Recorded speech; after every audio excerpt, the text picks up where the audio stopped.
कुरुक्षेत्र के युद्ध को समाप्त हुए 36 वर्ष बीत चुके थे। हस्तिनापुर के सिंहासन पर महाराज युधिष्ठिर का धर्मराज शासन चल रहा था। चारों ओर सुख और शांति थी, लेकिन ये शांति उस आने वाले तूफान से पहले की खामोशी थी जो सनातन धर्म के इतिहास को बदलने वाला था। पांडवों का पूरा जीवन श्री कृष्ण के इर्द गिर्द घूमता था। वे कृष्ण को केवल अपना सखा नहीं, बल्कि अपनी आत्मा, अपना प्राण और अपना सर्वस्व मानते थे। जिज्ञासा का विषय यह है कि आखिर उस दिन क्या हुआ जिसने पांडवों की हंसी छीन ली। हस्तिनापुर में बैठे महाराज युधिष्ठिर को अचानक अपशकुन होने लगे। आकाश से तारे टूटने लगे, दिशाएं मलिन हो गईं और चारों ओर एक अजीब सी उदासी छा गई। युधिष्ठिर ने अपने अनुज अर्जुन को द्वारिका भेजा ताकि वे यादवों और श्री कृष्ण का कुशल क्षेम जान सकें। 7 महीने बीत गए, लेकिन अर्जुन वापस नहीं आए। युधिष्ठिर का हृदय कांपने लगा। वे भीम से बोले, हे भीम, मुझे लगता है कि अब वह समय आ गया है जिसकी कल्पना से भी मेरी रूह कांप उठती है। क्या गोविंद हमें छोड़कर चले गए हैं? रहस्य की पहली परत तब खुली जब अर्जुन हस्तिनापुर वापस लौटे, लेकिन यह वह अर्जुन नहीं थे जिन्होंने गांडीव से शत्रुओं का संहार किया था।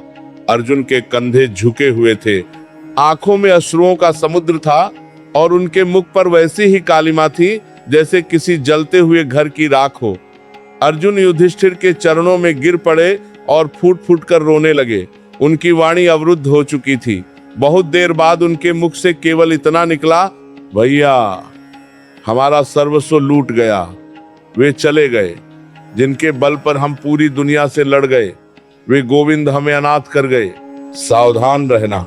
श्री कृष्ण के जाने की सूचना मिलते ही हस्तिनापुर के महल्लों में जैसे वज्रपात हो गया। माता कुंती ने जैसे ही सुना कि उनके प्राणप्रिय कृष्ण अब इस संसार में नहीं है, उन्होंने उसी क्षण अपने प्राण त्याग दिए। पांडवों के लिए यह केवल एक मृत्यु नहीं थी, ये उनके अस्तित्व का अंत था। अर्जुन ने बताया कि कैसे उनकी आंखों के सामने यदुवंशियों ने आपस में लड़कर अपना नाश कर लिया और कैसे एक साधारण व्याध के बाण को माध्यम बनाकर प्रभु ने अपनी लीला समेट ली। सबसे दुखद बात यह थी कि जिस अर्जुन के धनुष की टंकार से देवता भी कांपते थे, वही अर्जुन द्वारिका की स्त्रियों की रक्षा नहीं कर पाए। उन्हें साधारण लुटेरों ने हरा दिया क्योंकि उनके भीतर की वह कृष्ण शक्ति लुप्त हो चुकी थी। मेरे लाडले, यह दृश्य हमें कलयुग के आगमन का संकेत देता है। युधिष्ठिर ने देखा कि अब लोगों के मन में लोभ, क्रोध और अहंकार बढ़ने लगा है। जिस राज्य को उन्होंने बड़ी मेहनत से धर्म पर स्थापित किया था, वहां अब अधर्म की छाया पड़ने लगी थी। युधिष्ठिर ने तुरंत निर्णय लिया। उन्होंने कहा, जिस संसार में मेरे गोविंद नहीं, वहां राज्य करना मेरे लिए नरक के समान है। अब हमारे जाने का समय आ गया है। उन्होंने अभिमन्यु के पुत्र परीक्षित का राज्याभिषेक किया और उन्हें कलयुग के प्रभाव से बचने की शिक्षा दी। रहस्यमयी बात यह है कि पांडवों ने अपनी राजकीय वेशभूषा उतार दी। उन्होंने रेशमी वस्त्रों को त्याग कर वलकल पेड़ों की छाल धारण कर लिए। द्रौपदी, जो 5 पांडवों की शक्ति थी, उन्होंने भी गहने त्याग दिए। हस्तिनापुर की प्रजा रो रही थी। लोग नंगे पैर पांडवों के पीछे भाग रहे थे, पर पांडवों की नजरें अब केवल हिमालय की ऊंचाइयों पर टिकी थीं। उन्हें अब केवल मोक्ष और अपने स्वामी के चरणों में स्थान चाहिए था। जब हृदय में परमात्मा के विरह की अग्नि जलती है तो सोने के महल भी चुभने लगते हैं। युधिष्ठिर के नेतृत्व में 5 पांडव और द्रौपदी ने हस्तिनापुर की सीमाओं को सदा के लिए छोड़ दिया। उन्होंने अपने पीछे मोह, माया और राजपाट का त्याग कर दिया था। उनके साथ केवल एक कुत्ता चल रहा था जो न जाने कहां से उनके पीछे आ गया और उनके सफर का साथी बन गया। जिज्ञासा का विषय यह है कि उनकी यह यात्रा सामान्य नहीं थी। उन्होंने सबसे पहले भारतवर्ष की परिक्रमा की। वे पूर्व की ओर गए, दक्षिण की ओर गए और फिर पश्चिम की ओर। वे उन सभी स्थानों पर गए जहां उनके प्रिय सखा श्री कृष्ण के चरण पड़े थे। द्वारिका पहुंचकर जब उन्होंने उस नगरी को समुद्र में डूबा हुआ देखा तो उनकी आंखों से आंसू रुकने का नाम नहीं ले रहे थे। अर्जुन को अपनी वह हार बार बार याद आ रही थी जब वे गांडी उठाने में असमर्थ हो गए थे। यह इस बात का संकेत था कि जिस शक्ति पर हम घमंड करते हैं वह ईश्वर की दी हुई उधार की पूंजी है। रहस्य की अगली परत तब शुरू होती है जब पांडव उत्तर दिशा की ओर बढ़े और हिमालय की बर्फीली चोटियों के पास पहुंचे। यहां से उनकी महाप्रस्थान यात्रा का सबसे कठिन अध्याय शुरू हुआ। हिमालय की ऊंचाइयां केवल पहाड़ नहीं थे, वे तप और परीक्षा की सीढ़ियां थीं। युधिष्ठिर सबसे आगे चल रहे थे, उनके पीछे भीम, फिर अर्जुन, फिर नकुल, सहदेव और सबसे अंत में द्रौपदी। उनके साथ वह कुत्ता भी निरंतर चल रहा था। हवा ठंडी थी, ऑक्सीजन कम हो रही थी और हड्डियों को जमा देने वाली बर्फ गिर रही थी। सावधान रहना, ये कोई साधारण सैर नहीं थी। शास्त्र कहते हैं कि इस यात्रा में पांडव एक दूसरे से बात नहीं कर रहे थे, वे केवल अपने इष्ट देव का ध्यान कर रहे थे। लेकिन जैसे जैसे वे ऊपर चढ़ रहे थे, उनकी शारीरिक और मानसिक शक्ति की परीक्षा शुरू हुई। अचानक बर्फ की चोटियों पर चलते हुए द्रौपदी लड़खड़ाई और नीचे गिर पड़ी। उनकी सांसें उखड़ने लगीं।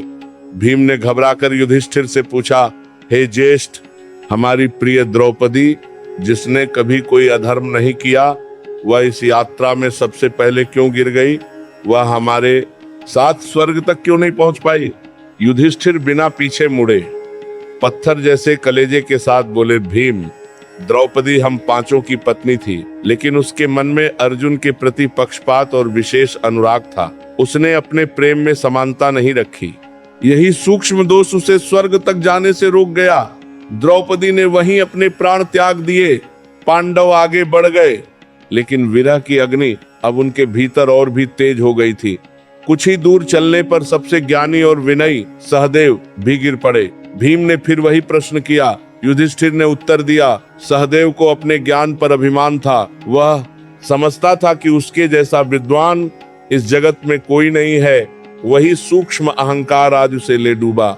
मेरे लाडले, यह यात्रा हमें सिखाती है कि मोक्ष के मार्ग पर केवल बड़े पाप ही नहीं, बल्कि छोटे छोटे मानसिक दोष भी बाधा बन जाते हैं। सहदेव के बाद सुंदर नकुल भी गिर गए। युधिष्ठिर ने बताया कि नकुल को अपने सौंदर्य पर बहुत घमंड था। वो समझता था कि पूरी दुनिया में उसके जैसा सुंदर कोई नहीं। फिर बारी आई गांडीवधारी अर्जुन की। जब अर्जुन गिरे तो भीम का कलेजा फट गया। युधिष्ठिर ने कहा, अर्जुन ने प्रतिज्ञा की थी कि वह एक ही दिन में समस्त शत्रुओं का नाश कर देगा, लेकिन वह उसे पूर्ण नहीं कर पाया। वीर को अपनी शक्ति पर कभी मिथ्या आत्मविश्वास नहीं करना चाहिए। अंत में बलशाली भीम भी गिर पड़े। भीम ने कांपते हुए स्वर में पूछा, भैया, मैंने तो हमेशा आपकी आज्ञा मानी, फिर मुझ में क्या कमी रह गई? युधिष्ठिर ने रुककर कहा, भीम, तुम अपनी शक्ति का प्रदर्शन बहुत अधिक करते थे और भोजन के प्रति तुम्हारी आसक्ति बहुत तीव्र थी। तुम दूसरों का विचार किए बिना बहुत अधिक भोजन कर जाते थे। भीम भी शांत हो गए। अब केवल युधिष्ठिर और वह कुत्ता बचे थे। रहस्यमयी बात यह है कि युधिष्ठिर का ये सामने स्वयं देवराज इंद्र अपना दिव्य रथ लेकर प्रकट हुए। इंद्र ने कहा, हे धर्मराज, आपने अपनी पूरी यात्रा में धर्म का साथ नहीं छोड़ा। चलिए सशरीर स्वर्ग चलिए। लेकिन युधिष्ठिर ने उस रथ पर चढ़ने से मना कर दिया। उन्होंने कहा, जब तक मेरे भाई और द्रौपदी मेरे साथ नहीं होंगे, मैं कहीं नहीं जाऊंगा। इंद्र ने मुस्कुराकर कहा कि वे सब पहले ही स्वर्ग पहुंच चुके हैं, बस उन्हें अपना शरीर छोड़ना पड़ा। पर असली परीक्षा तो अब शुरू होने वाली थी। युधिष्ठिर ने रथ पर चढ़ने के लिए पैर बढ़ाया, लेकिन उस कुत्ते को साथ ले जाने की जिद की। इंद्र ने मना कर दिया और कहा, कुत्ता अपवित्र होता है, इसे स्वर्ग में स्थान नहीं मिल सकता। युधिष्ठिर का उत्तर सुनकर स्वयं यमराज भी दंग रह गए। क्या युधिष्ठिर ने अपने भाइयों की तरह उस कुत्ते को भी छोड़ दिया, या उन्होंने स्वर्ग के सुख को लात मार दी? हिमालय की उन बर्फीली चोटियों पर जहां वायु भी जम जाए, वहां धर्मराज युधिष्ठिर अकेले खड़े थे। उनके सामने देवराज इंद्र का दिव्य रथ था और साथ में वह कुत्ता जो यात्रा के पहले दिन से उनके साथ था। इंद्र ने बार बार कहा, हे राजन, इस कुत्ते को छोड़िए, यह स्वर्ग जाने का अधिकारी नहीं है। इसके साथ आप पुण्य लोक में प्रवेश नहीं कर सकते। जिज्ञासा का विषय यह है कि एक तरफ साक्षात स्वर्ग का सुख था और दूसरी तरफ एक मूक प्राणी का साथ। युधिष्ठिर ने जो कहा वह हर इंसान को पत्थर की लकीर की तरह याद रखना चाहिए। युधिष्ठिर बोले, हे देवराज, मेरे भाइयों ने मेरा साथ छोड़ दिया, द्रौपदी ने साथ छोड़ दिया, लेकिन इस मूक जीव ने हस्तिनापुर से यहां तक मेरा साथ कभी नहीं छोड़ा। जो शरणागत है, जो भक्त है, उसका त्याग करना ब्रह्म हत्या से भी बड़ा पाप है। यदि इसे स्वर्ग में जगह नहीं है तो मुझे भी ऐसे स्वर्ग की आवश्यकता नहीं है। जैसे ही युधिष्ठिर ने यह शब्द कहा, हे, वह कुत्ता अदृश्य हो गया और वहां स्वयं धर्मराज यमराज प्रकट हुए। उन्होंने कहा, पुत्र, मैं तुम्हारी परीक्षा ले रहा था। तुमने अपने भाइयों को गिरते हुए देखकर भी अपना धैर्य नहीं खोया और एक साधारण प्राणी के लिए स्वर्ग के सुख को ठुकरा दिया। तुम वास्तव में धर्मराज कहलाने के अधिकारी हो। इसके बाद युधिष्ठिर सशरीर अपने मानव शरीर के साथ स्वर्ग में प्रविष्ट हुए।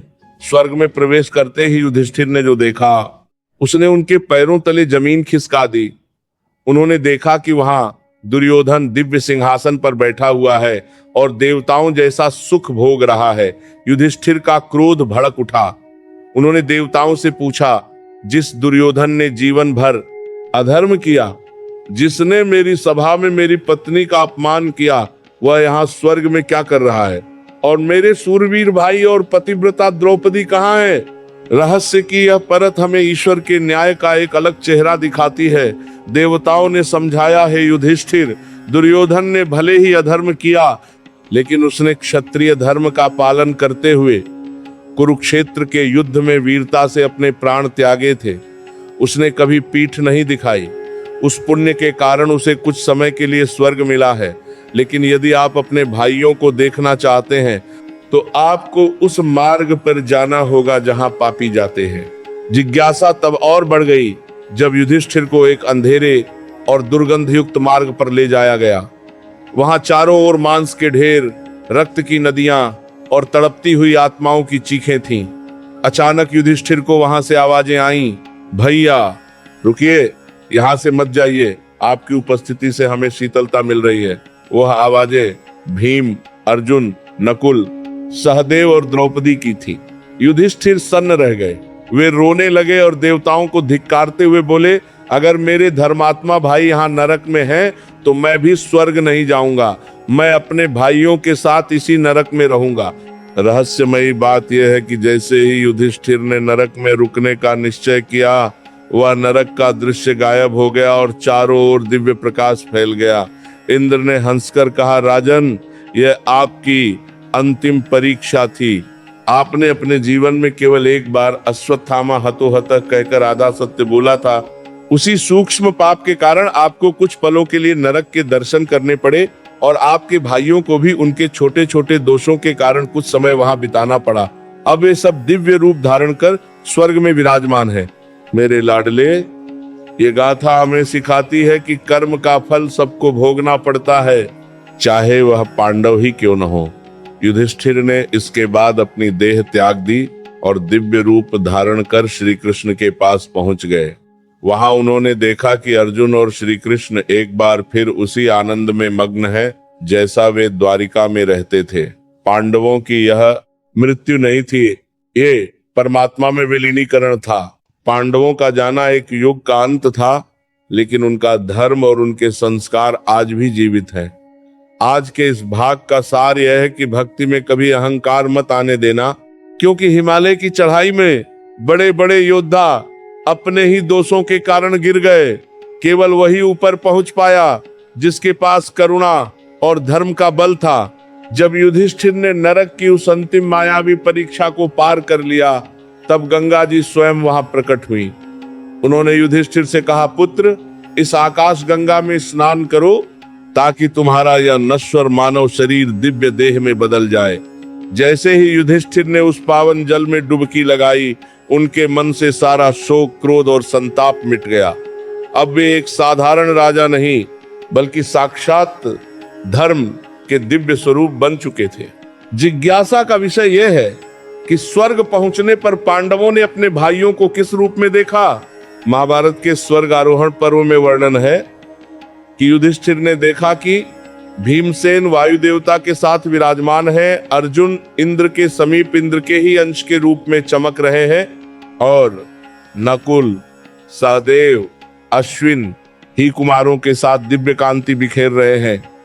लेकिन सबसे हृदय स्पर्शी दृश्य हुआ था जब उन्होंने द्रौपदी को देखा। वहां द्रौपदी साधारण स्त्री नहीं बल्कि साक्षात लक्ष्मी स्वरूपा होकर कमल के आसन पर विराजमान थीं। यह देखकर युधिष्ठिर को एहसास हुआ कि मृत्यु अंत नहीं बल्कि अपनी जड़ों शक्तियों में वापस लौट जाने का नाम है। रहस्य की अगली परत हमें वापस पृथ्वी लोक पर ले जाती है। पांडवों के जाने के बाद हस्तिनापुर के सिंहासन पर राजा परीक्षित अभिमन्यु के पुत्र का शासन शुरू हुआ। परीक्षित महान प्रतापी राजा थे, लेकिन उनके शासन काल में ही कलयुग ने पृथ्वी पर अपने पैर पसारे।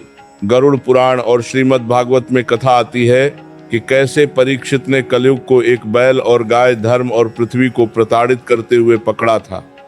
कलयुग ने राजा के चरणों में गिरकर शरण मांगी। परीक्षित ने उसे 5 स्थान दिए: जुआ, मदिरा, स्त्री संग, अवैध हिंसा और स्वर्ण सोना। जैसे ही कलयुग ने सोने स्वर्ण में निवास किया, उसने राजा परीक्षित की बुद्धि को भी भ्रमित कर दिया। वही राजा परीक्षित जिन्होंने पांडवों के धर्म को संभाला था, उन्होंने एक ऋषि के गले में मृत सांप डाल दिया। इसी एक चूक के कारण उन्हें तक्षक नाग द्वारा मृत्यु का श्राप मिला। यह घटना हमें सिखाती है कि जब तक पांडव और श्री कृष्ण पृथ्वी पर थे, अधर्म की हिम्मत नहीं थी कि वह सिर उठाए, लेकिन उनके जाते ही मनुष्य की बुद्धि पर अहंकार और कलयुग का पर्दा पड़ गया। रहस्यमयी बात यह है कि पांडवों की मृत्यु केवल एक परिवार का जाना नहीं था, वह द्वापर युग की समाप्ति और कलयुग के अंधकार की शुरुआत थी। अर्जुन का वह गांडीव, भीम की वह गदा और युधिष्ठिर का वह धर्म, सब कुछ इतिहास के पन्नों में सिमट गया ताकि आने वाली पीढ़ियों को यह पता चल सके कि भगवान के बिना शक्ति और राज्य का कोई मूल्य नहीं है। आज हम जो कलयुग में अधर्म, लालच और अशांति देख रहे हैं, उसका बीज उसी दिन बोया गया था जब पांडवों ने हिमालय की ओर प्रस्थान किया था। मेरे लाडले, इस पूरी गाथा का सार यह है कि पांडवों ने हमें जीना भी सिखाया और मरना भी। उन्होंने दिखाया कि जीवन भर धर्म की रक्षा करो और जब ईश्वर का बुलावा आए तो सब कुछ छोड़कर मोह माया से ऊपर उठ जाओ। हिमालय की उस चढ़ाई में जो भाई गिरे, वे हमें हमारी कमियों की याद दिलाते हैं, चाहे वह अर्जुन का अति आत्मविश्वास हो या भीम की भोजन के प्रति आसक्ति। केवल युधिष्ठिर धर्म ही सशरीर ऊपर पहुंच पाए, क्योंकि धर्म कभी नहीं मरता। जिज्ञासा यह है कि क्या आज भी पांडव कहीं जीवित हैं?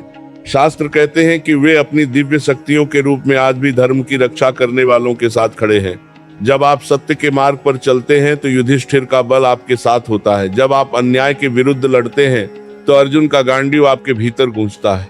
जब पांडवों ने स्वर्ग के दिव्य लोकों में अपना स्थान ग्रहण कर लिया, तब पृथ्वी पर एक नए युग का सवेरा हो रहा था। एक ऐसा युग जहां सत्य दुर्लभ और छल सामान्य होने वाला था। पांडवों की स्वर्ग की यात्रा केवल एक शारीरिक प्रस्थान नहीं थी, बल्कि वह पूरी मानवता के लिए एक मिरर, दर्पण थी। जिज्ञासा का विषय यह है कि पांडवों की मृत्यु से हमें क्या सीखना चाहिए। भगवान श्री कृष्ण ने कुरुक्षेत्र के मैदान में ही अर्जुन को संकेत दे दिया था कि समय सबसे बलवान है। जो पांडव दिव्य अस्त्रों के स्वामी थे, जो हिमालय को पार कर गए, उन्हें भी अंत में अपने शरीर का मोह त्यागना पड़ा। रहस्य की यह परत हमें समझाती है कि कलयुग में मनुष्य अक्सर अपनी छोटी मोटी सफलताओं पर अहंकार करने लगता है, लेकिन पांडवों की यात्रा याद दिलाती है कि सहदेव का जगह ज्ञान, नकुल का रूप, अर्जुन की शक्ति और भीम का बल भी उन्हें तब तक नहीं बचा पाया जब तक उनके मन में सूक्ष्म दोष विद्यमान थे। पांडवों के जाने के बाद जब राजा परीक्षित ने शासन संभाला, तो कलयुग ने सबसे पहला प्रहार स्मृति पर किया। लोग पांडवों के धर्म और कृष्ण की लीलाओं को भूलने लगे। गरुड़ पुराण में उल्लेख है कि कलयुग के प्रभाव से मनुष्यों की आयु, शक्ति और मेधा बुद्धि घटने लगेगी। पांडवों ने हिमालय की चढ़ाई में एक एक करके जो शरीर छोड़े, वह इस बात का प्रतीक थे कि जैसे जैसे कलयुग बढ़ेगा, मनुष्य अपने धर्म के अंगों को एक एक करके खोता जाएगा। आज हम देखते हैं कि सत्य, तप, पवित्रता और दान, धर्म के ये 4 पैर कमजोर पड़ चुके हैं। रहस्यमयी बात यह है कि पांडवों के स्वर्ग आरोहण के समय वह कुत्ता यमराज अंत तक युधिष्ठिर के साथ रहा। ये हमें सिखाता है कि जब पूरी दुनिया आपका साथ छोड़ देगी, जब आपके सगे संबंधी और आपका शरीर भी आपका साथ नहीं देगा, तब केवल आपका किया हुआ पुण्य ही उस कुत्ते के रूप में आपके साथ खड़ा होगा। कलयुग के इस दौर में जहां हम रिश्तों के पीछे भागते हैं, पांडवों की गाथा हमें चीख चीख कर कह रही है कि परमात्मा से रिश्ता जोड़ो, वही अंतिम सत्य है। मेरे लाडले, जिज्ञासा तब और बढ़ जाती है जब लोग पूछते हैं कि क्या कलयुग में मोक्ष संभव है। पांडवों ने स्वर्ग जाकर यह सिद्ध कर दिया कि भले ही मार्ग कठिन हो, भले ही बर्फबारी हो और रास्ते में कांटे हो, लेकिन अगर आपका लक्ष्य श्री कृष्ण है तो आप स्वर्ग की उन ऊंचाइयों को छू सकते हैं जहां स्वयं देवता आपके स्वागत में खड़े होते हैं। युधिष्ठिर का सशरीर स्वर्ग जाना इस बात का प्रमाण है कि यदि आप अपने धर्म पर अडिग हैं तो यमराज को भी आपके सामने अपना सिर झुकाना पड़ता है। आज के इस अंतिम उपसंहार का सार यही है कि पांडवों की मृत्यु एक अंत नहीं बल्कि एक शाश्वत सत्य की विजय थी। वे आज भी हमारे बीच उन ऊंचे आदर्शों के रूप में जीवित हैं। जब आप अपनी थाली से किसी भूखे को अन्न देते हैं तो आप भीम की उस कमी को सुधार रहे होते हैं। जब आप अपने रूप पर घमंड नहीं करते तो आप नकुल की परीक्षा पास कर रहे होते हैं। और जब आप हर स्थिति में सत्य बोलते हैं तो आप साक्षात युधिष्ठिर के मार्ग पर चल रहे होते हैं। पांडवों के हिमालय प्रस्थान से ठीक पहले एक ऐसी घटना घटी थी जिसे जानकर आप समझ जाएंगे कि समय की शक्ति के आगे संसार का सबसे बड़ा योद्धा भी विवश है। जब अर्जुन द्वारिका से यादव स्त्रियों को लेकर लौट रहे थे, तब रास्ते में उन्हें साधारण लुटेरों ने घेर लिया। अर्जुन ने अपना दिव्य गांडीव उठाया, लेकिन जिज्ञासा का विषय यह है कि जिस धनुष से उन्होंने बड़े बड़े महारथियों को धूल चटाई थी, उस दिन उस धनुष की डोरी तक नहीं खींची। अर्जुन अपने मंत्र भूल गए, उनके तरकस के बाण खत्म हो गए और उनकी बाहें पत्थर की तरह भारी हो गई। यह इस बात का संकेत था कि जिस शक्ति पर हम अपना अधिकार समझते हैं वह वास्तव में परमात्मा की दी हुई ऊर्जा है। जैसे ही श्री कृष्ण ने पृथ्वी छोड़ी, पांडवों के दिव्य अस्त्रों ने भी अपनी शक्ति खो दी।